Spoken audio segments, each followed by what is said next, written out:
Capítulo 6. Sete e Enoque. A Adão foi dado outro filho, para ser o herdeiro da promessa divina, herdeiro da primogenitura espiritual. O nome de Sete, dado a este filho, significava designado ou compensação. Porque, disse a mãe, Deus me deu outra semente em lugar de Abel, porquanto Caim o matou. Gênesis capítulo 4, verso 25. Sete era de estatura mais nobre do que Caim ou Abel, e parecia-se muito mais com Adão do que os demais filhos. Tinha caráter digno, seguindo as pegadas de Abel. Contudo, não herdou mais bondade natural do que Caim.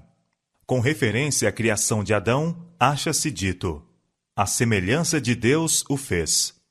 Mas o homem, depois da queda, gerou um filho à sua semelhança, conforme a sua imagem. Gênesis capítulo 5, versos 1 e 3.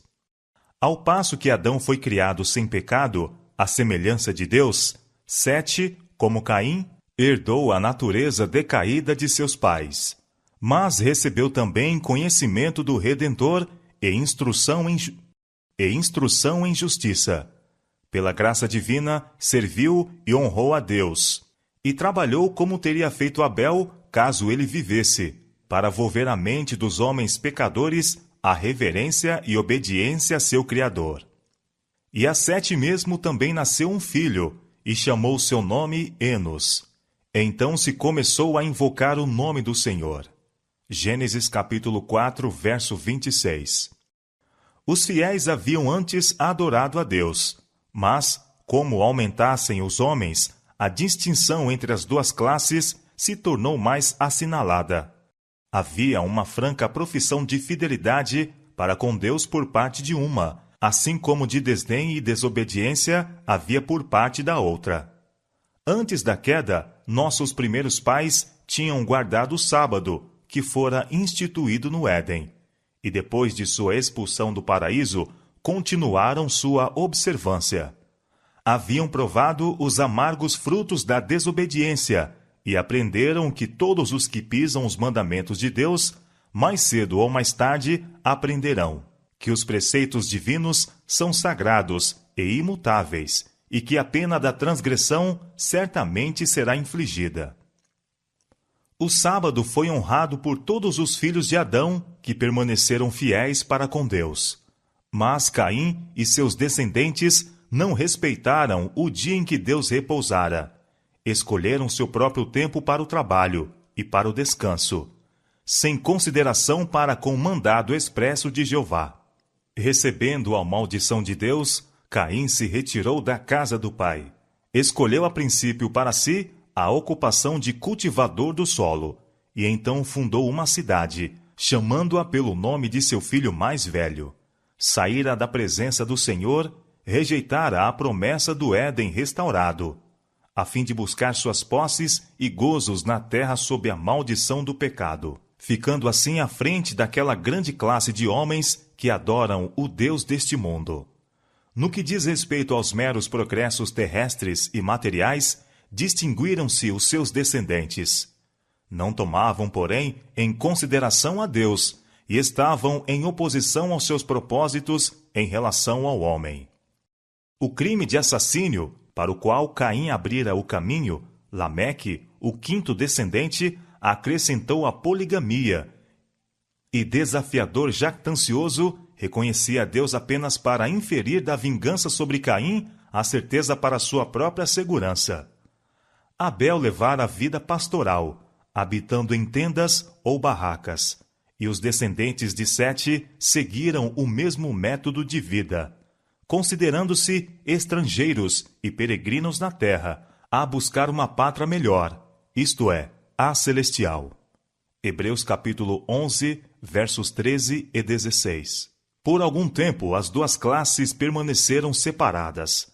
A raça de Caim, espalhando-se do lugar em que a princípio se estabeleceu, dispersou-se pelas planícies e vales onde os filhos de Sete haviam habitado. E os últimos, para escaparem de sua influência contaminadora, retiraram-se para as montanhas, e ali fizeram sua morada. Enquanto durou esta separação, mantiveram em sua pureza o culto a Deus.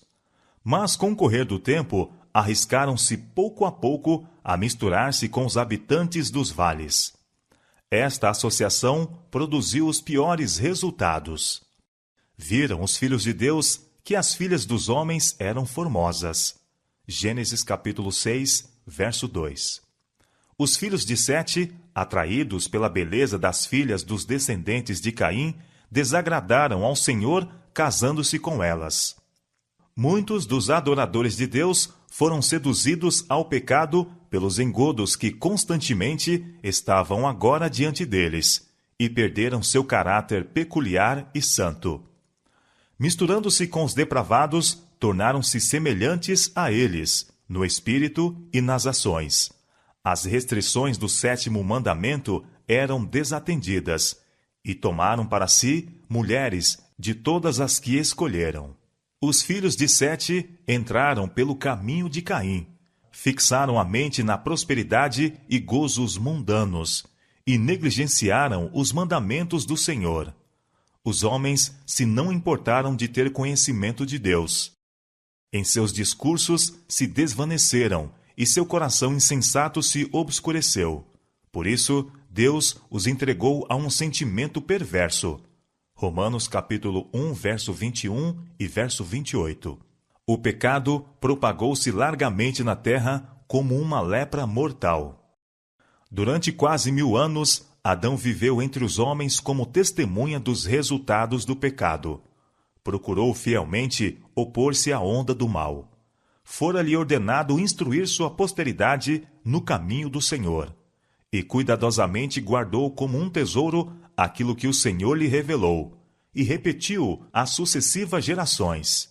A seus filhos e filhos de seus filhos, até a 9ª geração, descreveu a santa e feliz condição do homem no paraíso, e repetiu a história de sua queda, falando-lhes dos sofrimentos pelos quais Deus lhe ensinara a necessidade de estrita adesão à sua lei, e explicando-lhes as misericordiosas providências para a sua salvação.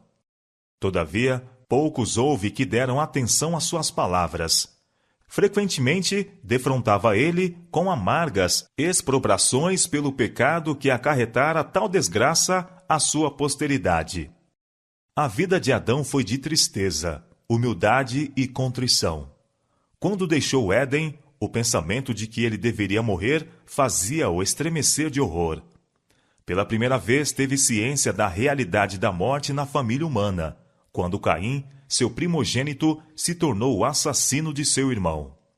Cheio do mais profundo remorso pelo seu pecado e duplamente despojado pela morte de Abel e rejeição de Caim, Adão prostrou-se com angústia. Testemunhou a corrupção que vastamente se propagava, a qual deveria finalmente determinar a destruição do mundo por um dilúvio.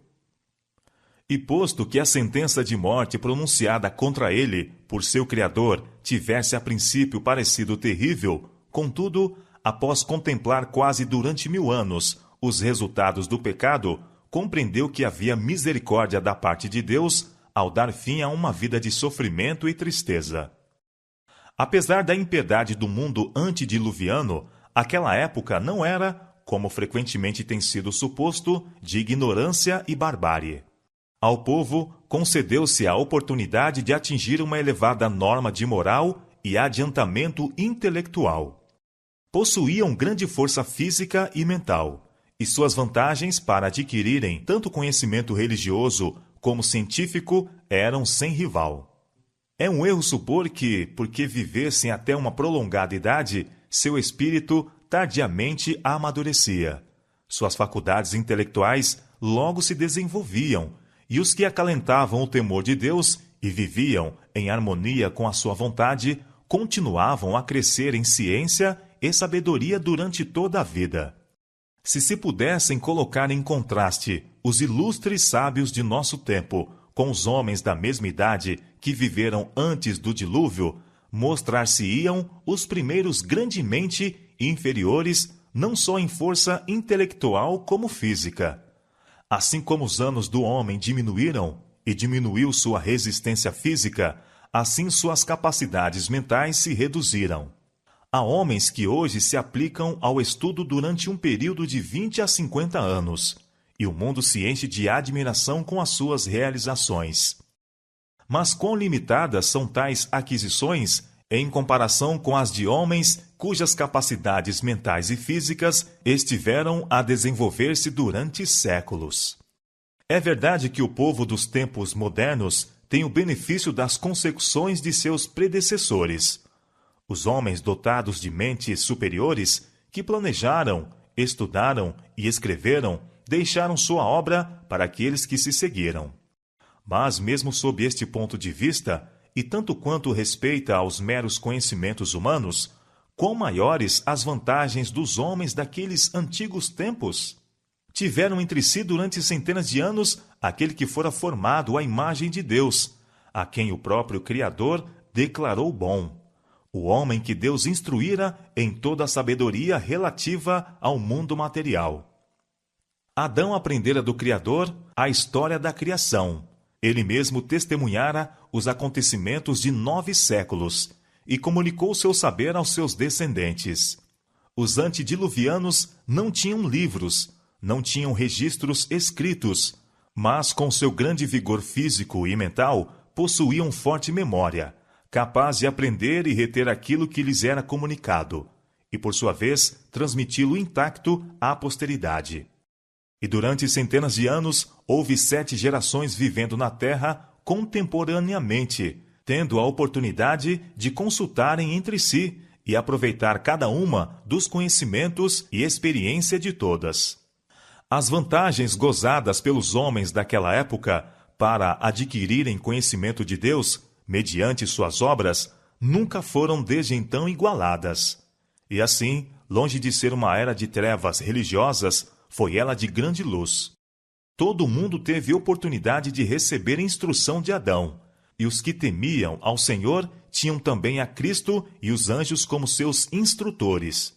E tiveram uma testemunha silenciosa da verdade, no jardim de Deus, que durante tantos séculos permaneceu entre os homens. Na porta do paraíso, guardada pelos querubins, revelava-se a glória de Deus. E para ali vinham os primeiros adoradores. Ali erguiam seus altares e apresentavam suas ofertas. Foi ali que Caim e Abel trouxeram seus sacrifícios, e Deus condescendeu em comunicar-se com eles. O ceticismo não podia negar a existência do Éden, enquanto este permanecesse precisamente à vista, com sua entrada vedada pelos anjos vigilantes. A ordem na criação, o objetivo do jardim, a história de suas 2 árvores tão intimamente unidas com o destino do homem eram fatos indiscutíveis. E a existência e suprema autoridade de Deus, a obrigação imposta por sua lei, eram verdades que os homens foram tardios em pôr em dúvida, enquanto Adão esteve entre eles. Apesar da iniquidade que prevalecia, havia uma linhagem de homens santos, que, elevados e enobrecidos pela comunhão com Deus, vivia como que na companhia do céu. Eram homens de sólido intelecto, de maravilhosas realizações. Tinham uma grande e santa missão: desenvolver um caráter de justiça, ensinar a lição da piedade, não somente para os homens de seu tempo, mas para gerações futuras. Poucos apenas dos mais preeminentes são mencionados nas Escrituras, mas durante todos os séculos, Deus teve fiéis testemunhas, adoradores dotados de corações sinceros. De Enoque está escrito que ele viveu 65 anos e gerou um filho. Depois disso, andou com Deus 300 anos.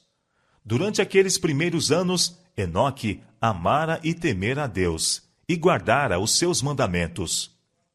Fora um dos da linhagem santa, dos preservadores da verdadeira fé, progenitores da semente prometida. Dos lábios de Adão, aprendera ele a triste narrativa da queda e a história animadora da graça de Deus, conforme se vê na promessa, e confiou no Redentor vindouro. Mas depois do nascimento de seu primeiro filho, Enoque alcançou uma experiência mais elevada. Foi levado a uma relação mais íntima com Deus. compreendeu mais amplamente suas obrigações e responsabilidade como filho de Deus. E quando viu o amor do filho para com o pai, sua confiança singela em sua proteção, quando sentiu a ternura profunda e compassiva de seu próprio coração por aquele filho primogênito, aprendeu uma lição preciosa do maravilhoso amor de Deus para com os homens no dom de seu filho, e a confiança que os filhos de Deus podem depositar em seu Pai Celestial. O infinito, insondável amor de Deus, mediante Cristo, tornou-se o assunto de suas meditações dia e noite. E com todo o fervor de sua alma, procurou revelar aquele amor ao povo entre o qual vivia. O andar de Enoque com Deus não foi em arrebatamento de sentidos ou visão, mas em todos os deveres da vida diária. Não se tornou um eremita, excluindo-se inteiramente do mundo, pois que tinha uma obra a fazer para Deus no mundo. Na família e em suas relações com os homens, como esposo e como pai, como amigo, cidadão, foi ele um servo do Senhor, constante e inabalável. Seu coração estava em harmonia com a vontade de Deus. Pois andarão dois juntos, se não estiverem de acordo? Amós, capítulo 3, verso 3. E este andar santo continuou durante 300 anos. Poucos cristãos há que não seriam muito mais fervorosos e dedicados se soubessem que tinham apenas pouco tempo para viverem ou que a vinda de Cristo estava prestes a ter lugar. A fé de Enoque, porém, tornou-se mais forte, o seu amor mais ardente, com o passar dos séculos. Enoque era homem de espírito forte e altamente cultivado, e de extenso saber. Era honrado com revelações especiais de Deus. Todavia, estando em constante comunhão com o céu, achando-se sempre diante dele a intuição da grandeza e perfeição divina, foi um dos homens mais humildes. Quanto mais íntima a ligação com Deus, mais profunda era a intuição de sua própria fraqueza e imperfeição. Angustiado pela crescente iniquidade dos ímpios e temendo que a deslealdade deles pudesse diminuir sua reverência para com Deus, Enoque evitava a associação constante com os mesmos e passava muito tempo na solidão, entregando-se à meditação e oração. Assim permanecia ele perante o Senhor, buscando um conhecimento mais claro de sua vontade para que a pudesse fazer. Para ele, a oração era como a respiração da alma. Vivia na própria atmosfera do céu. Por meio de santos anjos, Deus revelou a Enoque seu propósito de destruir o mundo por um dilúvio, e também lhe revelou amplamente o plano da redenção. Pelo espírito de profecia, levou através das gerações que viveriam após o dilúvio, e mostrou-lhe os grandes acontecimentos ligados à segunda vinda de Cristo e ao fim do mundo. Enoque estivera perturbado com respeito aos mortos. Parecia-lhe que os justos e os ímpios iriam para o pó juntamente, e que este seria o seu fim. Não podia haver a vida do justo além da sepultura. Em visão profética, foi instruído com relação à morte de Cristo, e foi-lhe mostrada a sua vinda em glória, acompanhado por todos os santos anjos, para da sepultura resgatar o seu povo. Viu também o estado corrupto do mundo, no tempo em que Cristo aparecesse pela segunda vez. Ou seja, que haveria uma geração jactanciosa, presumida, voluntariosa, negando o único Deus e o Senhor Jesus Cristo, pisando a lei e desprezando a obra expiatória. Viu os justos coroados de glória e honra, e os ímpios banidos da presença do Senhor e destruídos pelo fogo. Enoque se tornou um pregador da justiça, tornando conhecido do povo o que Deus lhe revelara. Aqueles que temiam ao Senhor procuravam este santo homem, para partilharem de sua instrução e orações. Trabalhavam publicamente também, apregoando a mensagem de Deus a todos os que desejavam ouvir as palavras de advertência.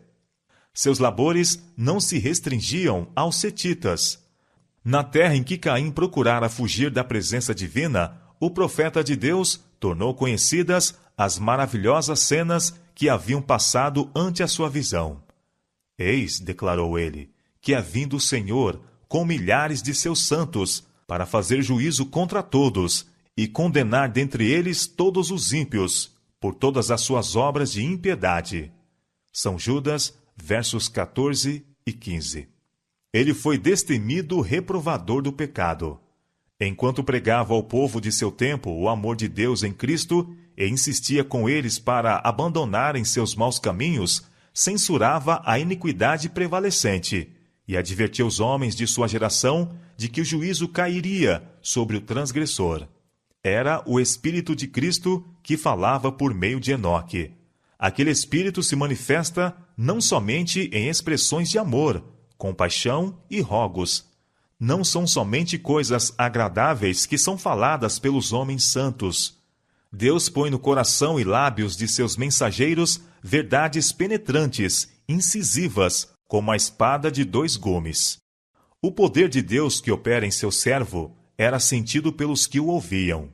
Alguns atenderam à advertência e renunciaram a seus pecados.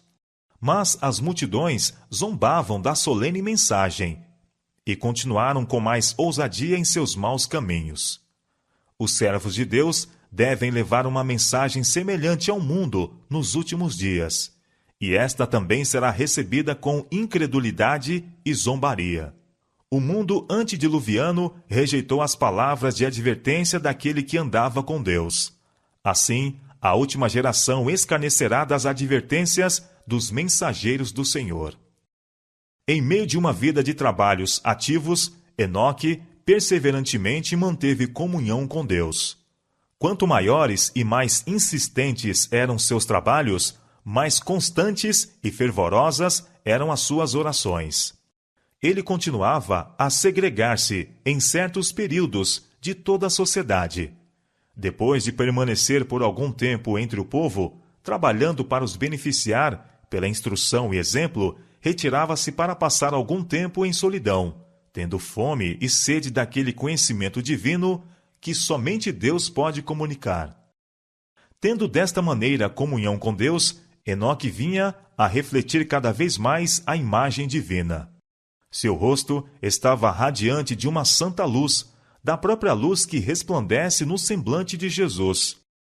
Saindo ele dessas comunhões divinas, mesmo os ímpios contemplavam com admiração a impressão celestial em seu rosto. A impiedade dos homens atingira a tal ponto que foi pronunciada destruição contra eles. À medida em que se iam passando os anos, cada vez mais profunda se tornava a onda da culpabilidade humana. Cada vez mais negras se acumulavam as nuvens do juízo divino. Enoque, todavia, a testemunha da fé, mantinha-se em seu posto, advertindo, apelando, rogando, esforçando-se para fazer retroceder a onda de culpabilidade, para deter os dardos da vingança. Posto que suas advertências fossem desatendidas por um povo pecador e amante de prazeres, tinha ele o testemunho da aprovação de Deus, e continuou a batalhar fielmente contra o mal prevalecente, até que Deus o removeu de um mundo de pecado para as puras alegrias do céu. Os homens daquela geração zombaram da loucura daquele que não procurara juntar ouro ou prata, ou adquirir posses neste mundo. Mas o coração de Enoque estava nos tesouros eternos. Ele olhara para a cidade celestial. Vira o rei em sua glória no meio de Sião. Seu espírito, seu coração, sua conversação eram sobre coisas celestiais. Quanto maior era a iniquidade existente, mais ardente era seu anelo pelo lar de Deus. Enquanto ainda se encontrava na terra, habitou pela fé no reino da luz. Bem-aventurados os limpos de coração, porque eles verão a Deus. São Mateus capítulo 5, verso 8. Durante 300 anos, Enoque estivera procurando pureza de alma, para que pudesse estar em harmonia com o céu. Durante 3 séculos, andara com Deus. Dia após dia, almejara uma união mais íntima. Cada vez mais estreita se tornara a comunhão, até que Deus o tomou para si. Estivera no limiar do mundo eterno, havendo apenas um passo entre ele e o país da bem-aventurança. E agora abriram-se os portais. O andar com Deus durante tanto tempo, praticado em terra, continuou, e ele passou pelas portas da santa cidade, o primeiro entre os homens a entrar ali. Foi sentida sua falta na terra. Notava-se a ausência daquela voz que fora ouvida dia após dia em advertência e instrução. Alguns houve, tanto dos justos como dos ímpios, que testemunharam sua partida, e esperando que pudesse ter sido transportado para algum de seus lugares de retiro, aqueles que o amavam fizeram diligentes pesquisas para o encontrar, como mais tarde procuraram os filhos dos profetas a Elias, mas sem resultado. Referiram que não mais era encontrado, pois que Deus o tomara. Por meio da transladação de Enoque, o Senhor tencionava ensinar uma lição importante. Havia perigo que os homens se entregassem ao desânimo por causa dos terríveis resultados dos pecados de Adão. Muitos estavam prontos para exclamar: que proveito há que tenhamos temido ao Senhor e observado suas leis, visto que uma pesada maldição repousa sobre o gênero humano, e a morte é o quinhão de todos nós? Mas as instruções que Deus dera a Adão, e que foram repetidas por Sete e exemplificadas por Enoque, extinguiram as sombras e as trevas, e deram esperança ao homem de que, assim como por Adão veio a morte, viriam, por meio do Redentor prometido, vida e imortalidade. Satanás estava impondo aos homens a crença de que não há recompensa para os justos ou castigo para os ímpios, de que era impossível ao homem obedecer aos estatutos divinos. Mas no caso de Enoque, Deus declara que ele existe e que é galardoador dos que o buscam. Hebreus capítulo 11, verso 6. Ele mostra o que fará pelos que guardam os seus mandamentos. Ensinava-se aos homens que é possível obedecer à lei de Deus, que vivendo embora em meio dos pecadores e corruptos, eram capazes, pela graça de Deus, de resistir à tentação e tornar-se puros e santos. Viram em seu exemplo a bênção de uma vida tal, e sua transladação foi uma evidência da verdade de sua profecia relativa ao além, com sua recompensa de alegria, glória e vida eterna aos obedientes, e condenação, miséria e morte ao transgressor. Pela fé, Enoque foi trasladado para não ver a morte, visto como antes da sua transladação alcançou testemunho de que agradara a Deus. Hebreus capítulo 11, verso 5. Em meio de um mundo condenado à destruição por sua iniquidade, viveu Enoque uma vida de tão íntima comunhão com Deus que não lhe foi permitido cair sob o poder da morte. O caráter piedoso deste profeta representa o estado de santidade que deve ser alcançado por aqueles que hão de ser comprados da terra, por ocasião do segundo advento de Cristo. Então, como no mundo antes do dilúvio, a iniquidade prevalecerá. Seguindo os impulsos de seu coração corrompido e os ensinos de uma filosofia enganadora, os homens rebelar-se-ão contra a autoridade do céu.